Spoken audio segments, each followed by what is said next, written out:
What's going on? Obviously. How you doing, everybody? Just got a little something on my chest. I got to ask some people out there. Is there ever a tournament more disrespected than the African Cup of Nations? There's no greater honour, none, as a sports person, than representing your country. The coverage is completely tinged with racism, completely tinged. We played our Euros across 10 countries in the middle of a pandemic, and there's no issue at all. But Cameroon, a single country hosting a tournament, is a problem. You're getting journalists asking players, players getting asked if they will be honouring the call-ups for their national teams, if they will be honouring.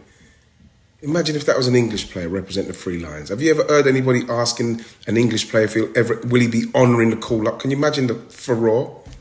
Loads of the best players in Europe right now are African. And if we love them at club level, why can't we love them at international level like their counterparts from across the globe? Why can't we?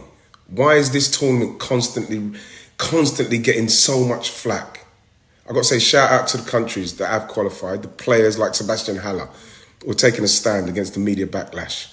The media, plus Patrick Vieira. Patrick Vieira coming out and speaking about this. And this is, again, why it's important that you do have a black manager who can let people understand where his roots are and how important this tournament is for African people.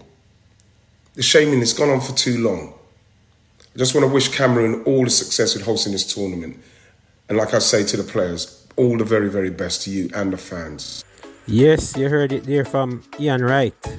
And I agree with some of the things that he's saying, but I don't believe as it relates to the racism card. I know with Jamaica and the Reggae Boyz, we see a lot of the clubs don't want to, they're iffy to send their players to represent Jamaica. It's as if, it's just little Jamaica. You know, you're just going there for a vacation. You know, they don't take Jamaica seriously. And I think that is something that needs to change. We see even Anthony Grant, allegedly when he goes back to his club, he's not playing. And one can say because he's representing Jamaica. I don't know. Rumor has it. But he's not playing for club. And it all started when he started playing for Jamaica. And we see the likes of Antonio. You know, all those fan TV, West Ham fan TV, people saying, oh no, we don't want Antonio to go to Jamaica. He's the only striker that we have. I want to protect him. So we see this happening, and I think with other countries might be seeing this as well, the smaller nations. You won't see it for Brazil, Argentina, France. You know, you won't see none of that. But to come to Jamaica is looked upon, you know, like, vacation.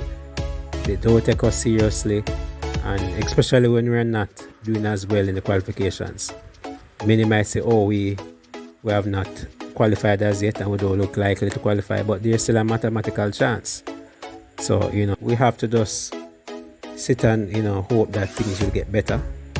I like that Ian Wright coming out, footballers coming out, you know. Give us some respect, you know. We love our country, we want to play for our country. And I don't see anything wrong with that. A lot of the Reggae Boy players will jump at the opportunity to represent Jamaica. And we love the commitment shown by some of the players. Players might be saying, okay, I might be out for this game because I picked up an injury, or, you know, I have club arrangements that I need to do. You know, I understand certain things, but once you're fit and ready, I think you should represent your country, and you should be proud to represent your country and willing. So I agree with Ian Wright, you know, as I said, but I don't see the race card, you know. I would go so far to say it's racism. What say you guys in the comment section below? Do you agree with Ian Wright? Do you see the similarities with Jamaica football and these other African nations and their football and club relationship? Do you see similarities? I see a few, so let me know what you think in the comment section below. Like, share and subscribe.